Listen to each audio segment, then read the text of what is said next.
Welcome all of you. मैं हूं Anand Mishra, house of legal studies में आप सभी का स्वागत है। एनडीए की सरकार ने 31वें कॉन्स्टिट्यूशनल अमेंडमेंट बिल 2025 को इंट्रोड्यूस करने का पूरा प्लान कर लिया है। क्या है बेसिकली आपका 131st कॉन्स्टिट्यूशनल अमेंडमेंट एक्ट, ठीक है, जो बेसिकली बिल के बाद एक्ट बनेगा। और क्या इसके इफेक्ट होने वाले हैं याद रखिए, कौन से स्टेट इफेक्ट होने वाले हैं याद रखिएगा। हर चीज हम लोग डिटेल में डिस्कस करेंगे और साथ में सबसे इंपॉर्टेंट जो लीगल प्रोविजन आपको मिलेगा कि क्या आर्टिकल 240 का होने वाला है। ठीक है, तो क्या क्या बदलाव हुए हैं सारी चीजें हम डिटेल में डिस्कस करेंगे कि जो एनडीए की सरकार है वो कौन से अमेंडमेंट के थ्रू क्या करने वाली है। ठीक है, तो स्टार्ट करते हैं आप लोग।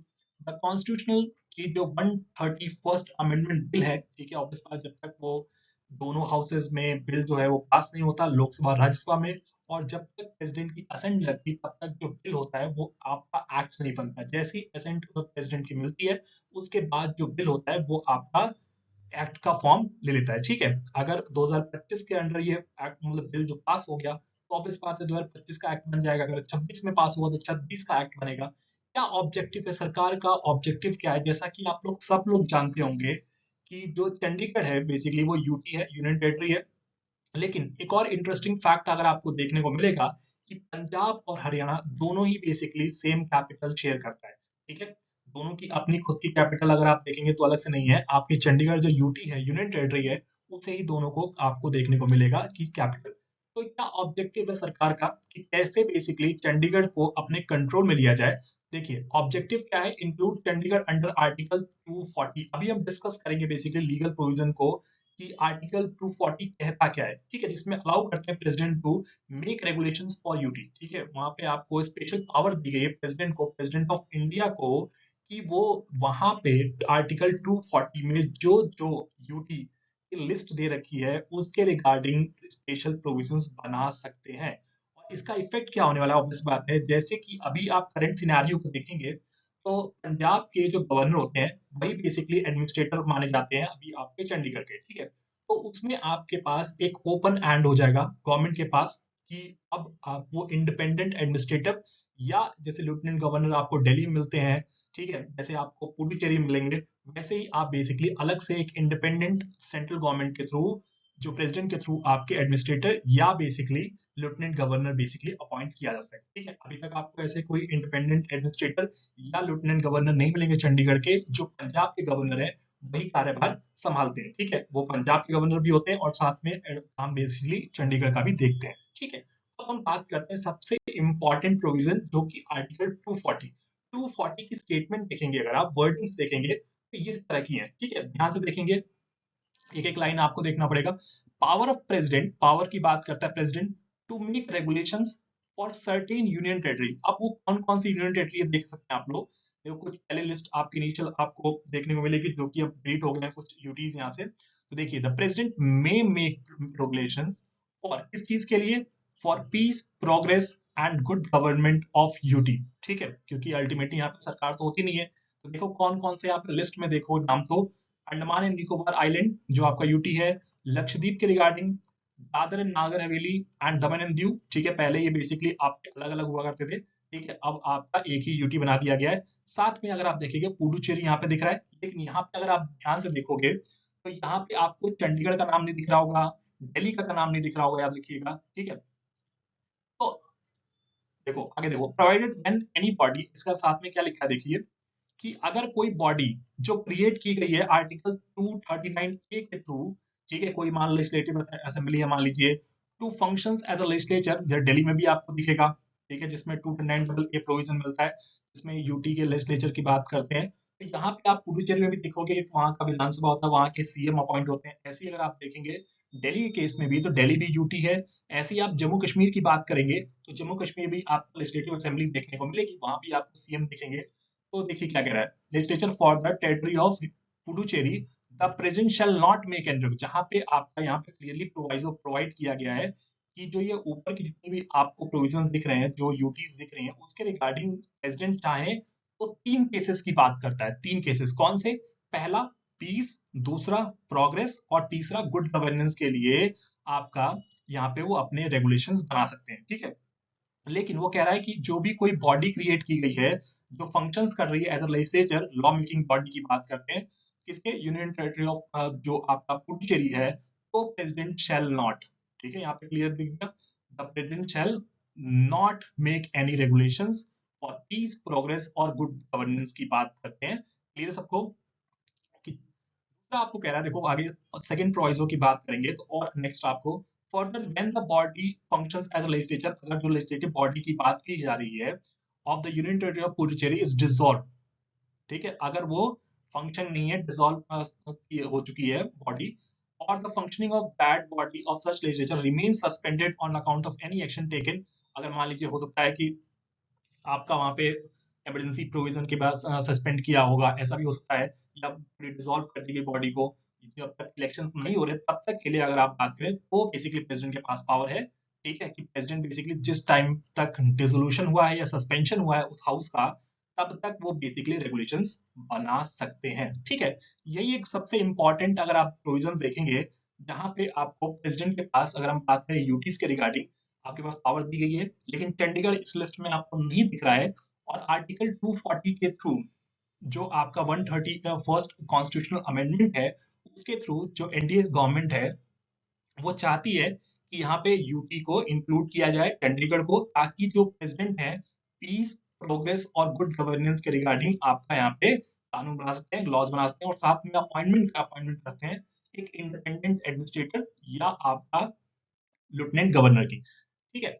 अब प्रोविजन देख सकते हैं जिसमें आपको 240 में एम्पावर किया जाएगा, याद रखिएगा इसको, प्रेसिडेंट को, कि जो भी सर्टेन यूटीज जो ऑलरेडी हम लोग डिस्कस कर चुके हैं, अंडमान निकोबार आइलैंड हो गया, लक्षद्वीप है, दादरा नगर हवेली दिख रहे हैं आपको, पुडुचेरी, ठीक है, कि जब ये पुडुचेरी का कॉन्सेप्ट है, जब असेंबली डिसॉल्व या सस्पेंड होगी, ताकि वहां पे प्रेसिडेंट फ्रेम कर सके रेगुलेशंस को, ठीक है, और प्रेसिडेंट बेसिकली रेगुलेशंस ओवरराइड हो जाते हैं acts of parliament enacted of that unity, ठीक है, तो जो भी यूटीज में जो लॉज बन रहे हैं उसके ऑब्वियसली प्रेसिडेंट के रेगुलेशंस है वो ओवरराइड हो जाते हैं, याद रखिएगा, जो उसको आपको वैधता मिलती है।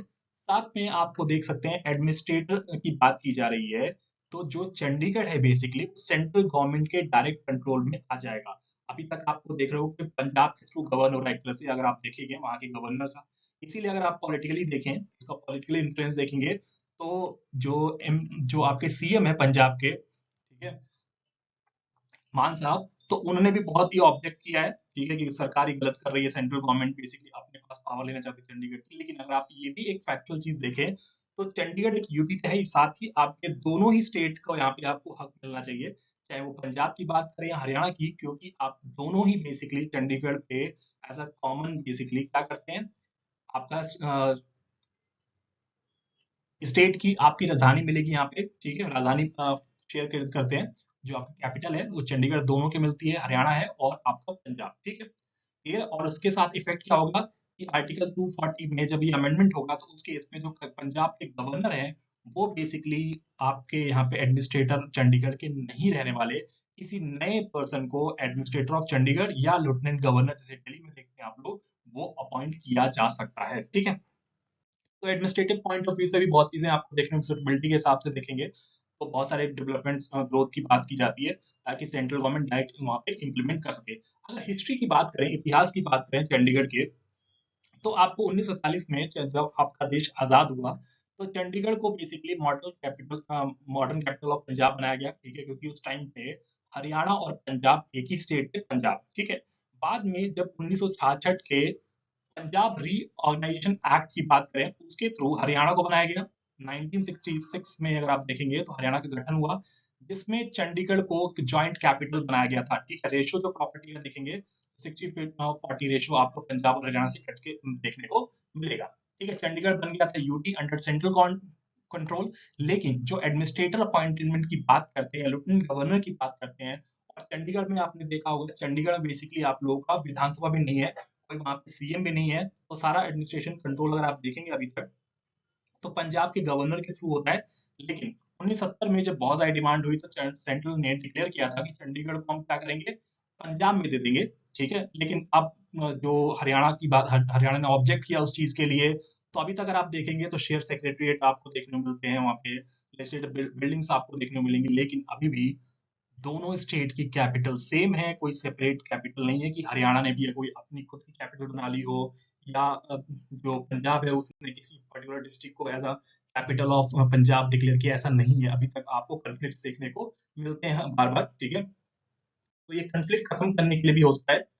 जो एडमिनिस्ट्रेटिव इम्प्लीकेशंस की बात करें कि क्या इफेक्ट होगा इससे, तो जो चेंजिंग रोल है ना, जो एडमिनिस्ट्रेटर ऑफ पंजाब गवर्नर का शिफ्ट हो जाएगा बेसिकली, ठीक है। तो एलजी की बात करें तो जो कि एलजी है वो डायरेक्टली कंट्रोल हो जाते हैं बेसिकली किससे, सेंटर से, प्रेसिडेंट से। तो वहां पे जो भी मेकिंग, डिसीजन मेकिंग की बात करें, सेंट्रल स्टेट के बीच में डायनामिक पावर्स की बात करें, कंट्रोल ओवर लैंड्स की बात करते हैं, ठीक है, या पॉलिसी मेकिंग या एडमिनिस्ट्रेशन, वो सब किसके पास चला जाएगा, वो आपका जो गवर्नर ऑफ पंजाब से शिफ्ट होके कोई जो नए बेसिकली चंडीगढ़ के एडमिनिस्ट्रेटर या लेफ्टिनेंट गवर्नर बनेंगे, उनके पास वो पावर मिल जाएगी, जो कि डायरेक्टली रिपोर्ट करेंगे प्रेसिडेंट ऑफ इंडिया, क्योंकि जो लेजिस्लेटिव असेंबली तो है नहीं यहाँ पे। तो आपको जो भी एलजी साहब के डिसीजन होंगे ऑब्वियस बात है प्रेसिडेंट के थ्रू आपको देखने को मिलेंगे। साथ में इंटर स्टेट पावर बैलेंस की भी बात कर रहे हैं, ठीक है, कि जो आपका हरियाणा है वो चंडीगढ़ के बिना कैसे बेसिकली अपनी खुद की कैपिटल बनाए, सभी बहुत सारी चीजें चल रही हैं कि एक नए कैपिटल की डिमांड कर रहे हैं। और वो हो सकता है क्योंकि ठीक है जो आप पावर्स यहाँ पे देखने को मिलती है, लेकिन अभी प्रेजेंट सिचुएशन की बात करें तो आपका चंडीगढ़ ही बेसिकली दोनों हरियाणा और पंजाब की कैपिटल रहने वाली है। एडमिनिस्ट्रेटिव सेटअप्स के थ्रू देखेंगे तो जो गवर्नर की, पंजाब के गवर्नर की पावर थी, वो बेसिकली यहाँ पे कम होने वाली है, ठीक है, क्योंकि वो चंडीगढ़ का जो एडमिनिस्ट्रेटर है वो चार्ज वहां से उनके पास हट जाएगा। एक नए एडमिनिस्ट्रेटर या गवर्नर की बात यहाँ पे हो रही है, ठीक है। देखते हैं कब तक बेसिकली गवर्नमेंट जो है इस बिल को पार्लियामेंट में इंट्रोड्यूस करती है। और याद रखिएगा, जब भी हम कॉन्स्टिट्यूशन अमेंडमेंट की बात करते हैं वहां पे ज्वाइंट सेशन नहीं कराया जाता है, ठीक है, याद रखिएगा इस चीज को, कि जो गवर्नमेंट को यहाँ पे जो बिल है बेसिकली कॉन्स्टिट्यूशनल अमेंडमेंट बिल, वो दोनों हाउसेस में सेपरेटली पास कराना होता है, ठीक है। आप पहले लोकसभा में पास करा सकते हैं, फिर राज्यसभा जाएंगे, या आप राज्यसभा में इंट्रोड्यूस करके पास करा के तब लोकसभा जाएंगे। उसके बाद जो थर्ड स्टेज होती है वो होती है प्रेसिडेंट की असेंट। अगर प्रेसिडेंट की असेंट मिलती है तो ही बेसिकली जो बिल होता है वो आपका एक्ट बन जाता है, ठीक है। तो देखते हैं कब तक ये एक्ट बनता है, कब तक आपको आर्टिकल 240 में अमेंडमेंट होती हुई दिखेगी, और उसका इफेक्ट आपको ऑब्वियस बात है उसके बाद ही मिलेगा कि क्या होता है, ठीक है। तो आप लोगों की क्या राय है कि ये कॉन्स्टिट्यूशनल अमेंडमेंट 131 जो आपका कॉन्स्टिट्यूशनल अमेंडमेंट बिल की फॉर्म में आ रहा है, ये गवर्नमेंट का स्टेप कैसा सही है या गलत है, आप लोगों को क्या लगता है? अपनी राय जरूर कमेंट सेक्शन में बताइएगा। और इसके पॉलिटिकल इन्फ्लुएंस क्या होता है, एडमिनिस्ट्रेटिव सेक्टर्स की बात करते हैं, वो क्या होता है, अपनी राय जरूर दीजिएगा। कोई दिक्कत हो, डाउट हो, कमेंट सेक्शन में कमेंट करके पूछ सकते हैं आप लोग। अच्छी लगी वीडियो तो सब्सक्राइब करना जरूर भूलिए। Thank you so much.